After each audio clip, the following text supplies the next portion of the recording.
The camera opens on a sea of pine trees. Mist rolls through them like breath. An axe strikes in rhythm. Narrator steady, low. Ash Hollow was a place for men who didn't want to be found. And no man hid deeper in its timber than Eli Turner, a lumberjack who'd stopped counting winters. Stopped speaking to anyone but his axe. Scene 1, the camp.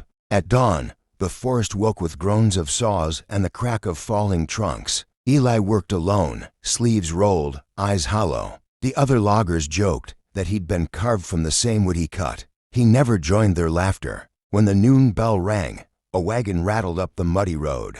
Dust and curiosity followed. The boss shouted, "Auction in town square, county orders. Anyone got coin? Come quick." Eli had no business there, but something a twitch in his chest he hadn't felt in years made him follow. Scene 2, the auction. Ash Hollow's square was nothing more than mud, barrels, and noise. On a wooden crate stood a man in a bowler hat, shouting prices. Behind him, 3 figures waited to men in chains, and 1 woman with a burlap sack tied over her head. "Debtor's labor, folks," the auctioneer cried. "Work to pay what's owed. Who'll start at $2 for the woman?" The crowd jeered. "Can't see her face. Could be a witch under there." Coins clinked, but no one raised a hand. Eli stared. The woman's shoulders were straight, not broken. Her hands were clasped, clean despite the dirt. Something about the quiet around her made the laughter sound cruel. He felt the coins in his pocket, to silver pieces, all he had from the last haul.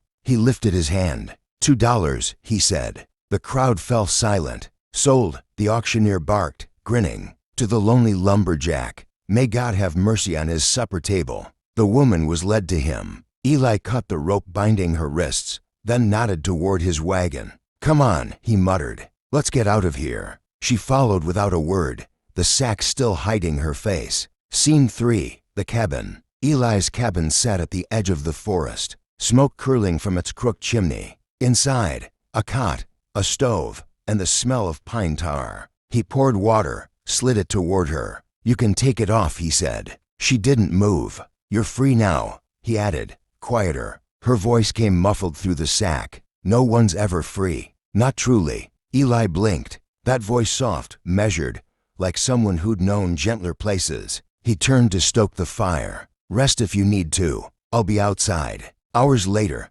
he heard her footsteps behind him on the porch. "Why did you pay for me?" she asked. He shrugged. "Didn't like the way they looked at you."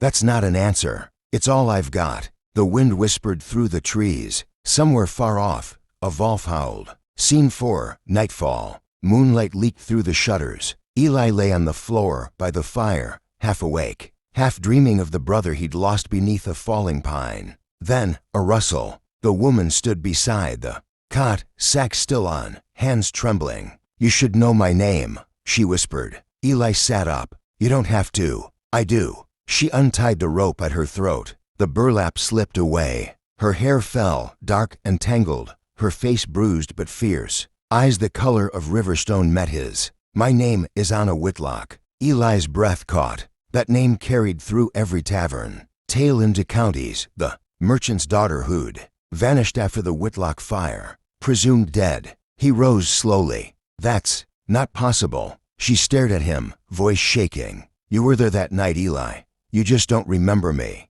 The fire cracked. He took a step back, heart pounding like a hammer. "Tomorrow," she said, "I'll tell you everything. But once you know, there's no going back."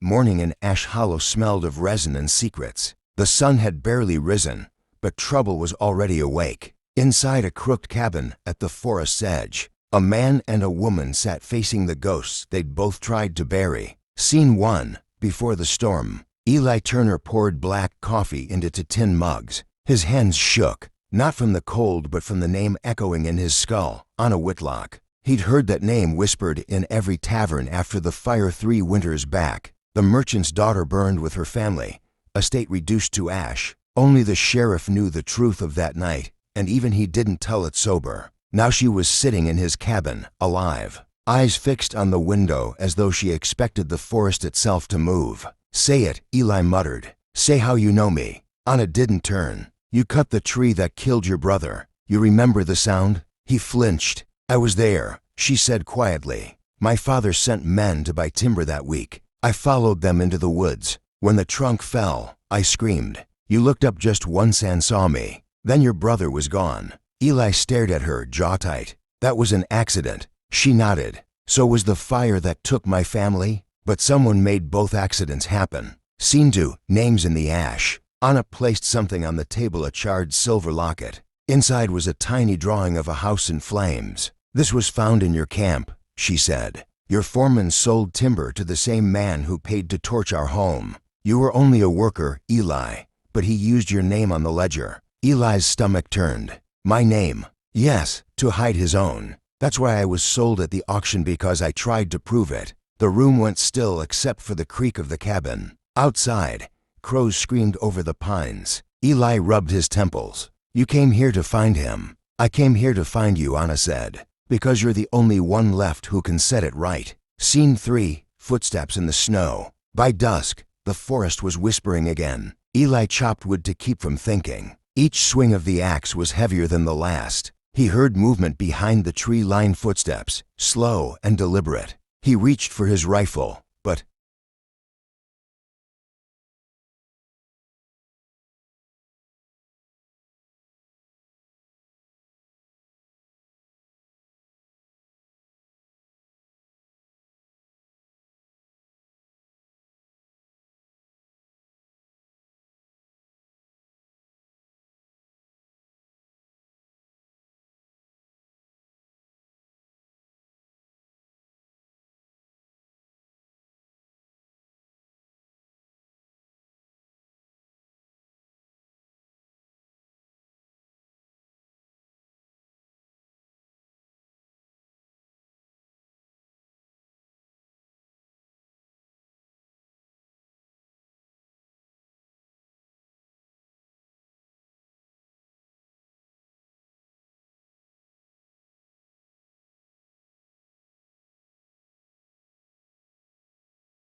the woods. When the trunk fell, I screamed. You looked up just once and saw me. Then your brother was gone. Eli stared at her, jaw tight. That was an accident. She nodded. So was the fire that took my family? But someone made both accidents happen. Scene 2, names in the ash. Anna placed something on the table, a charred silver locket. Inside was a tiny drawing of a house in flames. This was found in your camp, she said. Your foreman sold timber to the same man who paid to torch our home. You were only a worker, Eli, but he used your name on the ledger. Eli's stomach turned. My name? Yes, to hide his own. That's why I was sold at the auction, because I tried to prove it. The room went still except for the creak of the cabin. Outside, crows screamed over the pines. Eli rubbed his temples. You came here to find him. I came here to find you, Anna said, because you're the only one left who can set it right. Scene 3, footsteps in the snow. By dusk, the forest was whispering again. Eli chopped wood to keep from thinking. Each swing of the axe was heavier than the last. He heard movement behind the tree-lined footsteps, slow and deliberate. He reached for his rifle, but Anna's hand stopped him. Don't, she whispered. If it's who I think, he won't kill us yet. A figure emerged from the shadows, the mill foreman. Coat buttoned tight, eyes like wet gravel. Evenin', Turner, he drawled. Heard you bought yourself a bargain. Eli stiffened. What do you want? The man's smile didn't reach his eyes. Just checking on company property. That woman's got debts. County wants her back. Anna stepped forward, calm as a blade. Tell the county they'll need a coffin. The foreman's grin faded. Careful, girl. Folks who talk like that tend to disappear. He turned and left, boots crunching through the frost. The forest swallowed him whole. Scene 4, the confession. That night, the wind howled hard enough to bend the chimney. Anna sat by the fire, hands shaking as she traced the locket's edges. I told you my name, she whispered, because I couldn't die with it hidden. Eli knelt beside her. You won't die. She looked at him, tears reflecting flame. Then you'll have to marry me. He blinked. What? If I'm your wife, they can't claim me as property. The law may be cruel, but even cruelty has rules. Eli hesitated. Marriage wasn't a word he'd spoken since his brother's funeral. Yet the way she looked at him, half hope, half fear, burned through the years of silence. He nodded once. At dawn. Scene 5, the oath and the echo. Morning broke through a thin veil of fog.